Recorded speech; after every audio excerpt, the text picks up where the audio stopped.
Do you remember what you guys did before Atmosphere TV? Like, what was the in-store experience before? We used the USB drive of YouTube channels of people just doing crazy things. Manually? Yeah, manually. Manually? Yeah, manually. Can you imagine doing that now across 140 stores? No.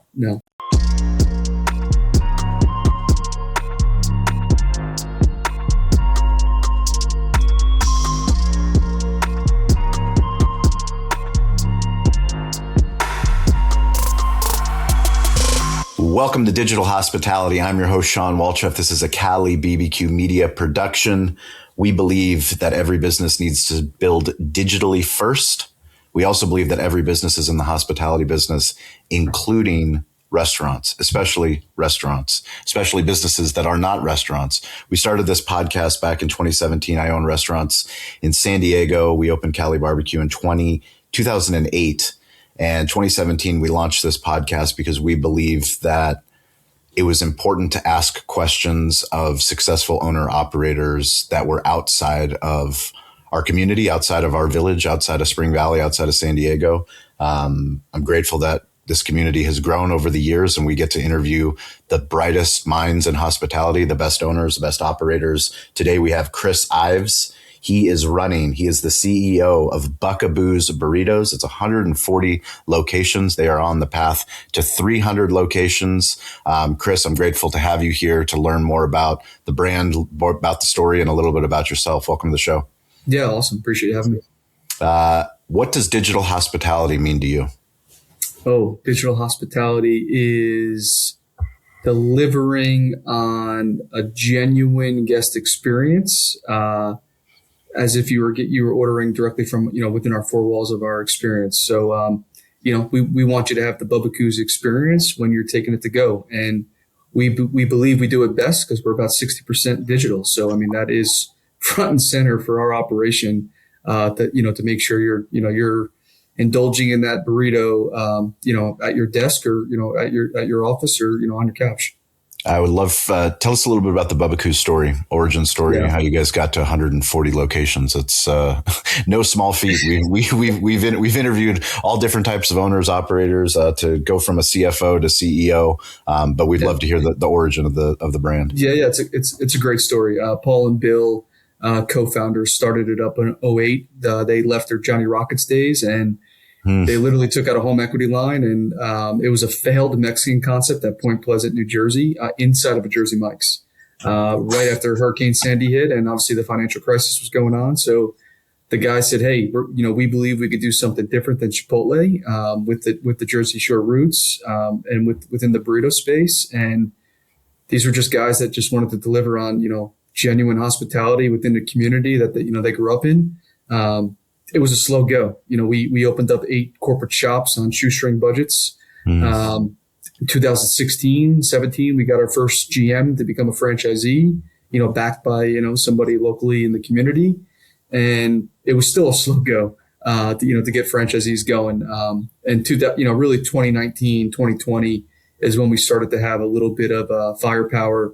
Obviously COVID hit, set us back, but that was really sort of our opportunity to accelerate the digital side, stick to small shops, and we did a lot of conversions. And we just stuck to probably real estate that wasn't A+ real estate, but it allowed us to get into a community and focus on the economics. And that's sort of just how we started getting going. And validation happened amongst the franchise community, and there was no money behind it, no nothing. It was just hard work, grit, and small team. It was a team of 5 of us. I started at store 12. Wow, really? Yeah. Store 12 today. Yeah, that's crazy. It's been a ride. It's been a ride. And then, last year we were fortunate that, the founders got an exit. It was acquired by Thompson Street Capital. I got the opportunity to partner with the Thompson Street team. And we're a team of 15 now, but I was a team of about 7 when they acquired the business. So, it's still a lean team, but it's a team of people that have been within the brand 10+ years that just want to make it happen and, want to see franchisees be successful. And, it's still a slow go, but we're trying to put the gas on the pedal to start to accelerate outside of the core markets that we're in today. What's fundamentally different at 140 stores versus the 12 when you started? This one's going to pain me a little bit, but it's the culture of how the brand was started to where it is today. It just, unfortunately, you open up those restaurants, there's a ton of firepower on the training team to make it there. And then, as there's turnover amongst the franchisees within that crew, you unfortunately get a little bit of that dilution of our core, genuine, hospitality standards that we set and we coach on. But I would say that is by far every day I wake up of how we could deliver on better service and hospitality across the 40 plus stores. Yeah. Tell us a little bit about culture. I think after this interview, I'm actually going to be interviewing Jordan Bosch from Seven Chef CEO. They have 1.5 million employees on their platform. They service 55,000 restaurants. They put out a report about culture, about what employees actually want. And as somebody that's sitting on the front lines, dealing with your teams and dealing with your franchisees, what are you seeing in 2026? Yeah. I mean, the hardest part is the franchise model, right? So there's always that joint employer law. So it's always the fine line of what we can and can't do. But it's weeding through the people that get people versus people that don't get people. So you need to have that manager, that owner that understands the DNA of what makes the new generation tick. And that's not something that, is easy to train, right? It's either you got it or you don't. And if you don't got it, it's working through how do you replace that person or backfill them to put them in a spot that works for you. So I would say it's the ultimate puzzle of getting the right people on the team within their four walls, to lead the crew. We're not a publicly owned company. We're not a large privately owned company. So we don't have the perks. So what our perks are, it's working with people that you really love. Yeah. And that's freaking hard. It's really hard. But it's something that we preach every day. Service standards, it's beating a dead drum that we force every day. It's franchisee fatigue, but, especially, I don't want to say turbulent times, but every other day there's different macroeconomic headwinds we're dealing with. People don't, the guests still want the experience of having a great experience and engagement. It's just not going through and saying, welcome to Bubbakoo's, white rice, brown rice, grilled chicken, black beans. It's, hey, did you see the storm yesterday? Did you see how, BJ's, the roof collapsed? That was a pretty crazy thing. Everything good? Did you lose power? It's having those genuine conversations that has gotten us here for 18 years, and trying to, drive that into the DNA, of new franchisees, that haven't experienced that. It's hard, but, the people that get it, they're always successful and they continue to grow and they get it. Can you share a story about sometime now that you're CEO where human intelligence played a bigger role than artificial intelligence? We always want to go to the data, but sometimes the data hits us right in the face when we walk into a store. Yeah. We have this one leader on our team where they're just like, stop looking at the goddamn data. The data's always wrong. Having wrong data is not good. Yeah. Meaning just like, stop focusing on your data and go step foot in the restaurant and you'll know within the first 10 seconds what your experience is going to be and if this store is successful or not. So I honestly would say it happens every day. We try to pull out all the tech from the general managers, and they're just trying to focus on scheduling, ordering food, but most importantly, working the shifts and delivering on guest experience, which no AI is going to, reboot. We don't have kiosk. You're walking down the line. Unfortunately, you're getting asked probably more questions than you want to, but that's our experience. That's our DNA, and we're not going to change that. We're not going to get rid of, grills, to change the food quality. It's just the DNA of the brand, and that's been our North Star on what we do, and we're not going to change that. Bring us into the in-store experience. Are there any things that you guys are doing with technology or without technology that makes you unique? From an in-store experience standpoint, no. I would say from a back-of-house standpoint, there's been a lot of investment, within data, just to get our operations team smarter before they go into the store, so they could really see from a a 30-foot view of what's going on, our guests returning, our guests, coming in and then they're leaving, or are they returning? And we have a marketing problem and we got to pull the lever to get more people in the store. So there's been a lot of investment within the guest data platform side of the thing, business, as well as we're building some of our own AI internal bots, just to allow our FBCs to be smarter and quicker within their portfolios of 40 or 50 stores that they manage, just to see overall insights so that they could coach and train on, as well as looking at labor and food costs quicker. So we work with all the best in class restaurant technology partners. We try to find all different solutions. That's why we created this show, is to have conversations with brands that can help restaurateurs, owners, operators create more memorable experiences, create more profitable businesses, create more sustainable businesses. Atmosphere TV, they've been a great partner of ours. I know that you guys use them there. I also learned that you guys have your own branded TV channel. Can you share a little bit about how did you discover Atmosphere TV and what have they been doing for you? They've honestly been a partner. I don't want to misspeak. It could be 10 plus years. It could be longer. Wow. We use them as that's our DNA of our energy of the brand. We don't have cable in our shops. You're watching extreme sports that tie into the Jersey Shore of the surfing skater theme. And it's just been an evolution with or I should say more of a journey with the Atmosphere team, where they finally came to us and said, hey, we could take what we do here and we could brand it Bubbakoo's. So they sort of came to us with the idea and, we loved it. So it's been something I want to say for the past 4 or 5 years, it's been Bubbakoo's TV. Before that, we had a bunch of channels, Red Bull and Chive, that we were just, innovating with them on what we wanted to show in all of our stores. And all of that tied back into our core roots at the Jersey Shore with skating and surfing and blading. Now we are starting to do it if it's a mountain place, Poconos or Salt Lake, we'll start to incorporate those extreme sports that make sense based on the geography.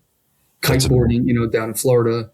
So yeah, I mean, that's sort of something core to us where you don't see ESPN or news in our restaurants. It's Bubbakoo's TV, delivering on that, our create something different mantra. It's that create something different in the extreme sports. And while you're watching a burrito, you see people, skydiving off of, Empire State Building and doing crazy stunts.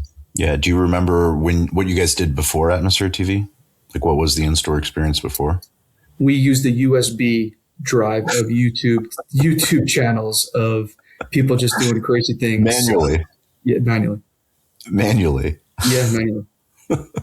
Can you imagine doing that now across 140 stores? No. I honestly say like the past 6 months have accelerated so much with AI. What we do today versus 6 months ago is just crazy. From menu pricing, to chat meters within the Ovation side. It's just some of the stuff that we pull together so quick now. It really feels like the past even 3 months has accelerated by 20x. Yeah. Are you running any ads on the Atmosphere platform, like integrated into with the branded content? The extreme we sport? Used to. Where we run our branded content is actually with custom channels.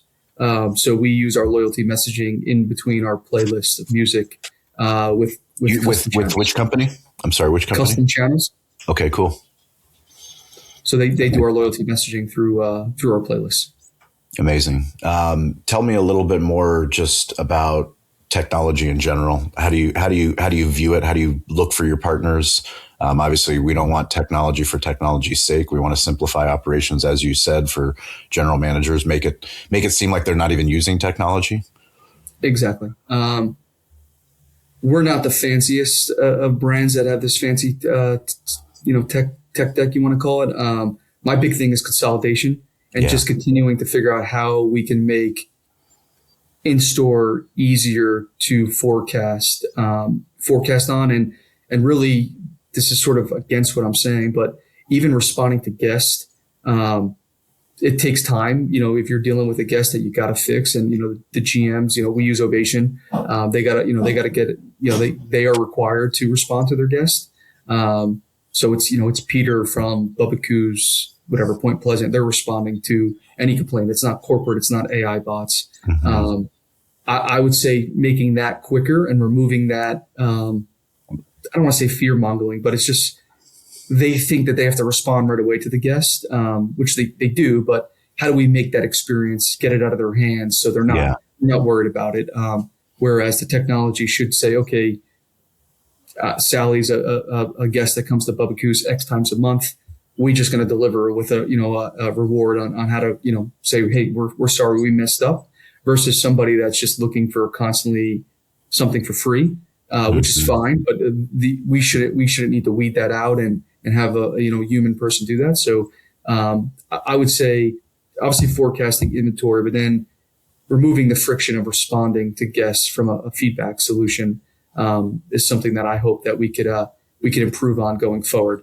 Back of house, forget about it. There's a ton of data needs back there, what we can and can't do. But my focus is always not to take time away from the store operators, the managers, on how to deliver on a guest experience. Focus on the people in the store, getting down the line on our experience, and ensuring that those guests are coming back and they're loving the food and they're getting the brand at a 10x experience. So you guys you want to grow to 300 stores, and what's the time frame on that? Our goal is to, basically double over the next 5 years. That's the goal. We've consistently opened up, 20 to 25 units for the past, 7-8 years. We had 1 year that we got up to about 40. But we've sort of been that slow and steady brand. It is no way feasible to say that we're going to open up 50 stores next year. That's just not us. We don't have the infrastructure to do it, but the goal is to get up to 30 units over the next 2 years. And for the next 2 years, we'll continue to deliver on that 20 to 25 as we brought in headcount to solely focus on development. Prior to the past 12 months, it's been all me. So how are you recruiting talent? How are people, especially in the leadership roles, how are you finding them? Because more is getting asked of our leaders as we have tools like AI to do things that we were never able to do before. I know that we're looking at it internally for our restaurants, and for my media company, we're evaluating and figuring out how do we not just add headcount for the sake of adding headcount, but how do we add the right headcount, the smart headcount that's going to allow them to use the tools that they need to make us more profitable, more sustainable, more exciting company. Yeah, I don't have any sexy answer to this. We've been blessed that it's been a lot of validation within the system that brought people in. We have just started to explore, with Google Ads or validation videos or Meta ads. There's a lot of garbage in, garbage out on that. But our focus is relationship driven with the conferences and nurturing the people that are in our system that are multi-unit brands. So that they're referring, in their other brands, Bubbakoos. There's a lot of white space for us, east of the Mississippi, which we're focused on. But unfortunately, I don't have any, killer, hey, this is what worked for us. What works for us is being who we are, taking care of the people that helped us grow, and just really make sure that the economics are continuing to make sense. And I'm not doing anything stupid that's going to piss people off. That's really what, that's what we're staying steady Eddie on, and it continues to work. So, that's the one part of the business that we're trying to accelerate by having a dedicated headcount, that understands the brand, understands our culture. But really we're not accelerating and just going after, leads for the sake of leads. Yeah. So one of my favorite parts about this show is I get to learn about your personal tech stack. So it's something that we all use every day, but no one talks about. So are you an iPhone or Android user? iPhone. Which version? That's a great question. I couldn't even tell you. I don't even know what version iPhone I have. At the end of the day, if it's how often do you upgrade? What are your requirements for upgrading your phone? Usually when my daughter wants an upgrade, if I'm eligible, she gets it. Answer. Yeah. So every 3 years, probably every 2 years. But who's your carrier? Verizon. Why are you loyal to Verizon? I'm a Verizon too. I'm just curious. Most people, whoever their carriers, they just stay with them. There's no reason I stay with them, and I've always been told that AT&T stinks in New Jersey, so I've always stayed with Verizon. Fair enough. Do you prefer phone calls or text messages? Oh, phone calls all day. Phone calls. Do you leave voicemails? Absolutely not. I don't even check voicemails. Check voicemail. Do you leave voice notes? No. I've tried to figure out some AI, AI thoughts, or if you want to leave like your thoughts if you're on a walk or something. But I haven't mastered that. How's your voice to text? Is that what you're working on? No. You're not working on voice? No, I'm not a voice to text guy. I'm a text message guy.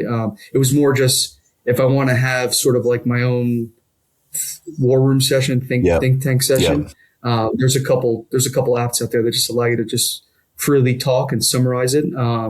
So that's sort of what I was referring to on that one. Oh, nice. Did you have a platform that you're using, or you're still looking for one? I did. I don't know the name of it. I can't remember the name of what I was using. It was like Flow, something Flow. Yeah, Flow. Yeah, Whisper. I think it's Whisper or Whisper Flow. Whisper Flow. That's it. Yeah, Whisper Flow. Yeah. Okay. But then I was getting aggravated because it was coming into all my text messages. I was trying to use it, so then I deactivated it. And I'm trying to figure out how to use it when I want to use it. Yeah. Yeah. Do you guys use Google Meets, Teams, or Zoom? We use Teams. Teams. Why Teams? Is your Microsoft shop? So I was historically, I started my career in public accounting as a CPA. So I've always been there you go. Always been a Lenovo ThinkPad. There we go. So that's where it comes from. I do get a lot of complaints about that. They want Apple, but I just can't do Apple. Microsoft. Fair enough. How many emails do you get a day?